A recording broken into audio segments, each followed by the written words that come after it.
सास, माँ, बहू और बेटी।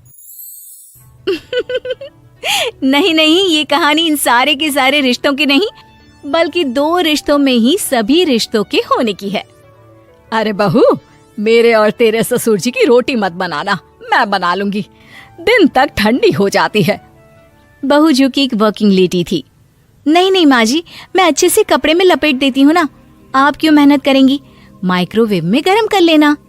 अरे नहीं बहू, मेहनत मत कर, वैसे भी ऑफिस में कम मेहनत होती है क्या, जा रहने दे। लेकिन बहू मानती नहीं, वो सास ससुर की रोटी बना कर ही जाती है। दोपहर में खाने के वक्त ससुर जी कहते हैं, अरे बहू को रोटी बनाने के लिए क्यों मना कर दिया, क्या हो गया, ठंडा ही तो खाते आए हम लोग हमेशा से। अरे वो क्या है ना, सुबह ऑफिस जाती है, घर का सारा काम करने में वक्त लग जाता है, अरे थकती है वो अलग, तो मैंने सोचा बहाने से ही थोड़ा कम काम करवाऊं। ससुर मुस्कुरा रहे होते हैं। यह तो अच्छा है, बहू को समझना जरूरी है। वक्त बीत रहा था, घर में सब खुश थे कि एक दिन, माँ जी आप शाम को थोड़ा टहलने निकला करें, घर पर रह रहकर हड्डियां जाम होती है, पापा को भी ले जाया करिए, मैं वक्त पर तो आ जाती हूँ। बहू ठीक 5 बजे ऑफिस से घर आ जाती है, रात बैठती, उन लोगों को सारा दिन का हाल बताती। रात को पति घर आता है। क्या बात है बेटा, ऑफिस से आकर कभी हम लोगों के साथ भी बैठा कर। अरे माँ, दिन रात काम करके मन ही नहीं करता, अगले दिन की फिर तैयारी होती है, आप और पापा ही कमरे में आ जाओ। इससे अच्छी तो बहू है, कितना भी थकी रहे, घर आकर हम लोगों के लिए चाय नाश्ता बनाना, फिर बातें करना। बहू ना होती तो हम बुढ़ा बुढ़िया तो बैठे ही रह जाते। सास और ससुर अब बहू के कहने पर शाम की सैर पर निकलने लगते हैं। सास की कई सहेलियां बनती है तो ससुर को भी कुछ बुजुर्ग लोगों का ग्रुप मिल जाता है। कैसा रहा सहेलियों के साथ शाम का वक्त? हम लोगों ने तो भाई खूब योगा किया। अरे हम लोगों को गप्पों से फुर्सत ही नहीं होती। वैसे मिसेस मल्होत्रा आज बहू के बारे में कुछ बोल रही थी। तभी वहाँ ऑफिस से बहू आ जाती है जो जींस और टॉप में होती है। क्या बात है माँ, क्या कह रही थी आपकी सहेली आपकी बहू के लिए? सास इस बार बहू को कुछ अलग तरीके से देखती है और उल्टा सवाल ही दाग देती है। क्या कह रही थी वो हटा, ये बता, तेरे ऑफिस में तो मर्द भी काम करते होंगे ना? बहू जो अब तक मजाक कर रही थी वो सीरियस हो जाती है। मर्द होंगे नहीं माँ जी, मर्द ही ज्यादा है, हम 5 ही लड़कियां हैं ऑफिस में। अरे तो अच्छा लगता है क्या ऐसे कपड़े पहनती हो? कल से तुम ना साड़ी पहनकर ऑफिस जाना, और हाँ, शाम का नाश्ता थोड़ा जल्दी बनाया करो, नाश्ता बनाकर बाद में ही ऑफिस के कपड़े चेंज करने जाना। बहू को समझ में नहीं आता कि सास को हो क्या है, लेकिन वो कुछ नहीं कहती, सीधे किचन में जाकर चाय नाश्ता बनाती है और सास ससुर को दे देती है।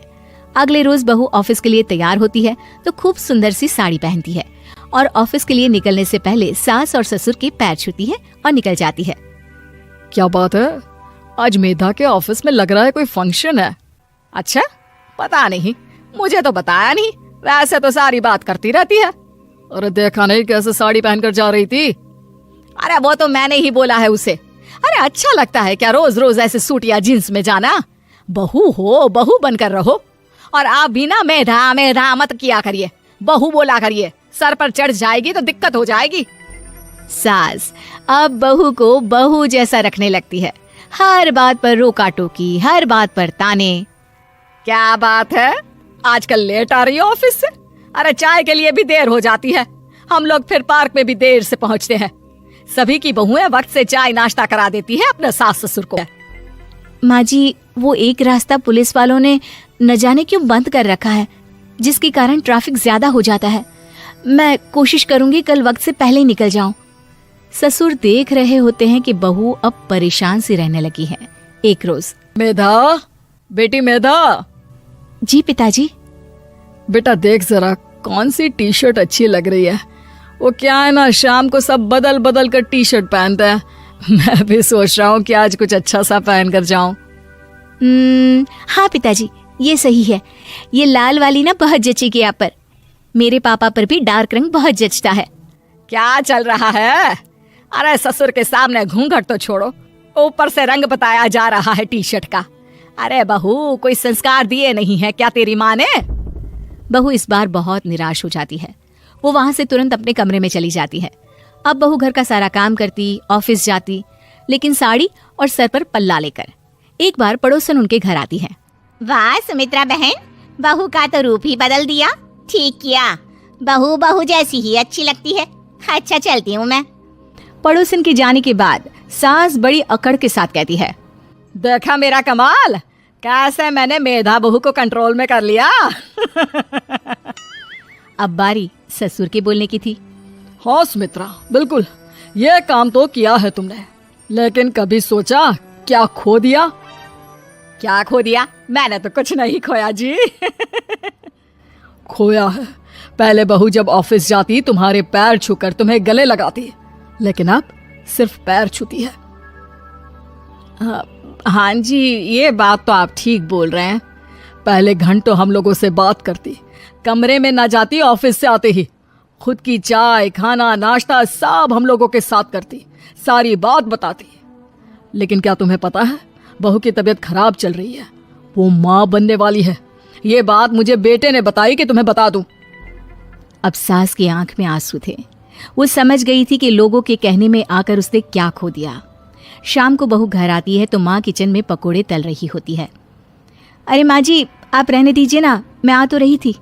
अरे नहीं, जा तू चेंज कर ले, मैं नाश्ता और चाय टेबल पर ही लगा रही हूँ मेधा।